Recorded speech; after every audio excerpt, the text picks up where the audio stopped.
दिया था, लेकिन बहुत सारे बच्चों का डाउट था कि सर एक ट्वीट आता है कि 20 से 25 जुलाई के मध्य रीट का एग्जाम हो सकता है। उसके बाद एक माननीय शिक्षा मंत्री का वीडियो आता है, एक कंफ्यूजन सा पैदा होने लग जाता है और आप लोग डिस्टर्ब हो जाते हो, आप किताब को बंद कर देते हो और अब आप लोग ये सुनिश्चित करने में लग जाते हो कि सर सही क्या है और गलत क्या है, सर एग्जाम कब होगा और एग्जाम कब नहीं होगा। मैं नहीं जानता कि मुझे कितना पता चलता है, लेकिन अपना जो लास्ट वीडियो था उसमें मैंने एक इनसाइट से एक बात कही थी, दो बातें बोली थी मैंने कि आप एग्जाम को जुलाई में मान के तैयारी करें लेकिन एग्जाम सितंबर में होगा। मैंने दो बातें बोली थी, देखिए दोनों में एक गजब का कनेक्शन है। मैंने कहा कि जुलाई को मानकर तैयारी करें आप, देखिए मुझे तो नहीं पता था कि जुलाई की आज कोई खबर आएगी क्या, और मैंने कहा कि एग्जाम सितंबर में होगी।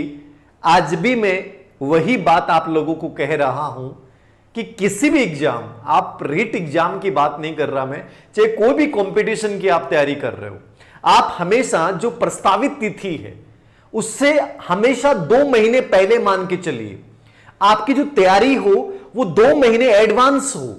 यदि वास्तव में आप बहुत सीरियस हैं उस एग्जाम के प्रति, यदि वास्तव में आप चाहते हैं कि मेरी रैंक के साथ सिलेक्शन हो, तो आपकी तैयारी कैसी होनी चाहिए कि एग्जाम चाहे कभी भी हो, लेकिन मैं उस प्रस्तावित डेट से 2 महीने पहले अपना सिलेबस कंप्लीट कर चुका हूं। तो याद रखिएगा, आप बेहद अच्छी दौड़ में हैं और निश्चित रूप से आप उस दौड़ में हैं जिस दौड़ में उसेन बोल्ट दौड़ता है, और उसेन बोल्ट जब दौड़ता है तो याद रखना वो कभी हारता नहीं है, वो थकता नहीं है, वो केवल जीत के जाता है। तो मैं दोस्तों हमेशा एक बात बोलता हूं, कितने सारे कंफ्यूजन है हमारी जिंदगी में, खुद के कंफ्यूजन है। जैसे आप लोग कोई टॉपिक को पढ़ते हो और टॉपिक को पढ़ने के बाद कंफ्यूजन शुरू हो जाता है कि सर याद ही नहीं हुआ, सर कुछ पता ही नहीं चल रहा है। ये एक्चुअली क्यों होता है? ये आप लोग एक नेगेटिविटी को आकर्षित करते हैं। तो मैं आज एग्जाम की डेट को लेकर जो बात करूंगा वो बहुत सटीक और बहुत साधारण सी बात करूंगा। ना मुझे कुछ पता है, मैं मेरी अपनी इंसाइट बता रहा हूं, आप लोग अपनी इंसाइट बताते रहो, हर व्यक्ति अपना एक तरीका बताता रहेगा। तो नमस्कार सभी को, नमस्कार। देखिए सभी एग्जाम्स की बात कर रहा हूं मैं। पहली बात रीट एग्जाम को लेकर, फिर बाकी एग्जाम्स की बात। रीट एग्जाम को लेकर पहला ट्वीट जो आता है वो इस बात को लेकर आता है कि यदि सीबीएसई एग्जाम जुलाई में नहीं होता है, सीबीएसई एग्जाम यदि जुलाई में नहीं होता है तो संभवतः है रीट का एग्जाम 20 से 25 जुलाई के मध्य हो सकता है। अब आप लोगों की निगाह टिक गई सीबीएसई एग्जाम पे कि भाई सीबीएसई एग्जाम पे डिपेंड करेगा, सीबीएसई नहीं होगी तो जुलाई में हो जाएगा। फिर अचानक से खबर आती है कि माननीय प्रधानमंत्री महोदय ने ट्वीट किया कि साहब सीबीएसई एग्जाम जो है वो बच्चों की सुरक्षा को ध्यान में रखते हुए रद्द कर दी जाती है। मैंने एक फेसबुक पे इसको लेकर एक पोस्ट भी डाली थी कि कोई भी एग्जाम जहां से आपके भविष्य को तय करती है उसको रद्द नहीं किया जाना चाहिए। मैं खिलाफ हूं। जब आज हर चीज आयोजित हो रही है, ऑनलाइन सब कुछ हो रहा है, तो पहली बात तो सीबीएसई जैसे एग्जाम 12वीं क्लास की एग्जाम रद्द नहीं होनी चाहिए। यह मेरा एक व्यक्तिगत मत मैंने दिया, चलो रद्द हो गई। लेकिन अब आपके दिमाग में आ गया कि सर जब वो रद्द हो गई तो इसका मतलब क्या जुलाई में रीट का एग्जाम होगा? अब यहां एक बड़ा प्रश्न चिन्ह लग गया कि सर जुलाई में होगा कि नहीं होगा। नंबर दूसरा प्रश्न चिन्ह आपके दिमाग में आता है कि साहब माननीय शिक्षा मंत्री जी, जो खैर बदलते रहते हैं, वैसे कोई बड़ी बात नहीं है अपनी बातों को, उन्होंने एक वीडियो जो डाला उसमें कहा कि हम चाहते हैं कि जुलाई में बोर्ड की एग्जाम हो, तो जुलाई में बोर्ड की एग्जाम हो, उसके बाद हम राजस्थान आरपीएससी बोर्ड की एग्जाम्स, अधीनस्थ सेवा चयन बोर्ड की एग्जाम और यूपीएससी की एग्जाम से टाइम टेबल को कंपेयर करते हुए तय करेंगे कि वो एग्जाम अगस्त में हो या सितंबर में हो। उनके उस वीडियो से इस बात को एक निष्कर्ष के रूप में निकाला गया कि शायद सितंबर फर्स्ट वीक का जो मैं नाम ले रहा था वो एग्जाम की ज्यादा पॉसिबिलिटी को दर्शा रहा है। अब यहां 2 आंकड़े फंस गए। पहला आंकड़ा, सीबीएसई एग्जाम रद्द हो चुकी है, मतलब सीबीएसई का कोई डर नहीं है।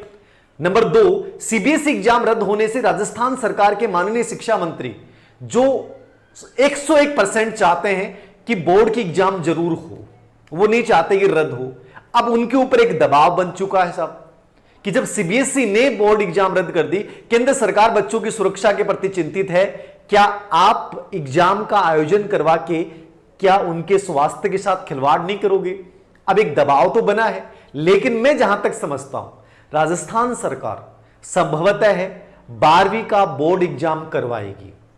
मेरा अनुमान बता रहा हूं, राजस्थान सरकार संभवतः 12वीं का बोर्ड एग्जाम करवाएगी। यह बात अलग है कि क्या पता कल उनकी मीटिंग है 12वीं की एग्जाम को लेकर माननीय मुख्यमंत्री जी के साथ, ठीक है। अब भविष्य उस पर डिपेंड करता है। तो राजस्थान सरकार के शिक्षा मंत्री डेफिनेटली चाहते हैं कि 12वीं बोर्ड का एग्जाम हो, ठीक है। अब मुख्यमंत्री जी क्या चाहेंगे वो कल शाम को आ जाएगा। सीबीएसई एग्जाम रद्द हो चुका है तो वो कॉन्सेप्ट क्लियर हो चुका है। अब बात आती है राजस्थान बोर्ड के एग्जाम पे।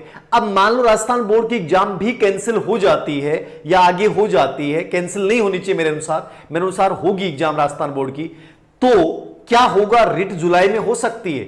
मैं मेरा एक अनुमान बता रहा हूं, मेरे अनुसार रीट एग्जाम जुलाई में नहीं होगा। यह मेरा व्यक्तिगत मत है। मैंने आपको पहले भी कहा है कि आप तैयारी कर रहे हो, जुलाई को मान के चलना। आज से 3 दिन पहले का वीडियो देखना आप, मैंने ही कहा है कि जुलाई को मान के तैयारी कीजिएगा, जुलाई को मान के तैयारी कीजिएगा।